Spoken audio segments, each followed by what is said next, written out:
Hi everyone, so good evening. Welcome back to my YouTube channel. I hope you all are doing great and I'm also fine. So आज का जो मेरा topic है वो रहने वाला है रेंटेडिन टैबलेट के ऊपर। जैसा कि आप सभी को पता ही है कि जो रेंटेडिन टैबलेट होती है वो कौन से केस में ली जाती है और कब हम रेंटेडिन लेते हैं।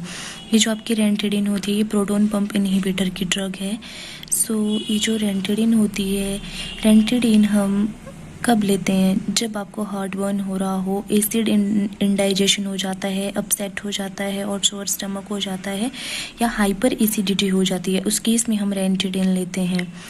रेंटेडिन provides fast and effective relief treatment and prevention day और night from the burning, pain and discomfort of the following symptoms caused by too much acid in the stomach। जब हमारे स्टमक में ज़्यादा एसिड बन जाता है उस केस में हम रेंटेडिन लेते हैं। उसमें क्या क्या सिम्टम है? जैसे हार्ट बर्न होता है, एसिड इंडाइजेशन हो जाती है, अपसेट और शावर स्टमक होता है या हाइपर एसिडिटी हो जाती है, उस केस में हम रेंटेडिन टैबलेट लेते हैं। अगर अब हम बात करें मैकेनिज़्म ऑफ एक्शन की कि आपके रेंटेडिन का मैकेनिज़्म ऑफ एक्शन क्या रहता है, तो देखो क्या होता है कि मेनली हमें करवाना क्या है। जब आप रेंटेडिन लेते हो तो एसिड की जो सिक्रीशन होती है, गैस्ट्रिक एसिड की जो सिक्रीशन होती है उसको कम ही तो करवाना है। तो कैसे कम करवाएंगे वो? देखो, रेंटेडिन का काम होता है आपकी गैस्ट्रिक एसिड की सिक्रीशन को कम करना आपके स्टमक में। तो क्या होगा, ये जो आपका H2 रिसेप्टर होता है, जो आपकी स्टमक बॉल होती है ना, स्टमक बॉल में आपके पेरिटल सेल्स होते हैं।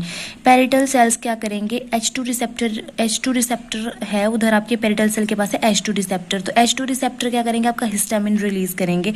उस हिस्टामिन के रिलीज को क्या ब्लॉक कर देगा? आपका रेंटेडिन। जब आपका हिस्टामिन क्या हो जाएगा? ब्लॉक हो जाएगा, क्योंकि H2 रिसेप्टर का काम ही है गैस्ट्रिक एसिड रिलीज करना। तो क्या हुआ, हिस्टामिन को जब हमने ब्लॉक कर दिया तो क्या हुआ कि गैस्ट्रिक एसिड की जो सिक्रीशन थी वो भी रिड्यूस हो गई। जैसे histamine is a chemical transmitter that stimulate the parietal cells to release gastric acid.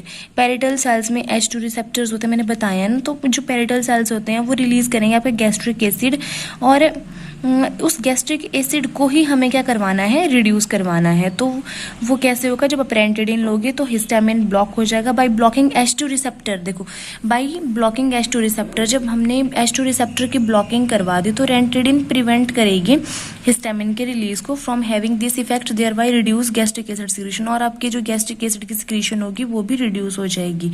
अगर अब हम बात करें कॉन्ट्राइंडिकेशंस की, उसमें कौन कौन से कॉन्ट्राइंडिकेशन हमें लेने चाहिए। कॉन्ट्राइंडिकेशन मीन्स कि हमें ये टैबलेट इस केस में नहीं लेनी है, कॉन्ट्राइंडिकेट है। हाइपर सेंसिटिविटी के केस में, अगर किसी को गैस्ट्रिक कैंसर है उस केस में भी, इन्फेक्शन है, हिपैटिक डिजीज है, या टोबैको कोई लेता है, स्मोकिंग करता है, या ब्रेडिकार्डिया है, उस केस में आपकी जो रेंटेडिन है वो कॉन्ट्राइंडिकेट की जाती है।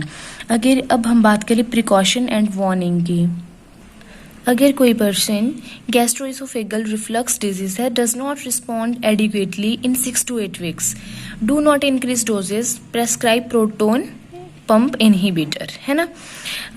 प्रोलॉन्ग्ड ट्रीटमेंट में leads to malabsorption of vitamin B12, use caution in renal impairment. Renal, जहाँ रेनल वर्ड लग गया, रेनल वर्ड का मतलब होता है किडनी, ये किडनी से रिलेटेड होता है। Adjust doses, if patient taking prescription drug he should work the pharmacist, he should ask the pharmacist or doctor whether to take acid reduce simultaneously। सो अगर हम बात करें इसकी डोजेस की, तो डोजेस कौन कौन सी डोजेस में अवेलेबल होती है हमारी रेंटेडिन? ये इंजेक्शन की फॉर्म में भी मिलती है, सिरप भी, टैबलेट, कैप्सूल या एफरवेसेंट टैबलेट, इस डोज में हमें हमारी रेंटेडिन अवेलेबल है। अगर साइड इफेक्ट की बात करें तो साइड इफेक्ट क्या क्या हो सकते हैं रेंटेडिन से? Abdominal pain, constipation, nausea, vomiting, hypotension, arrhythmia, insomnia, depression हो गया, डिजीनेस होगी, जॉन्डिस हो गया, एनाफाइलेक्सिस, डिस्पेनिया हो गया या न्यूमोनिया हो गया।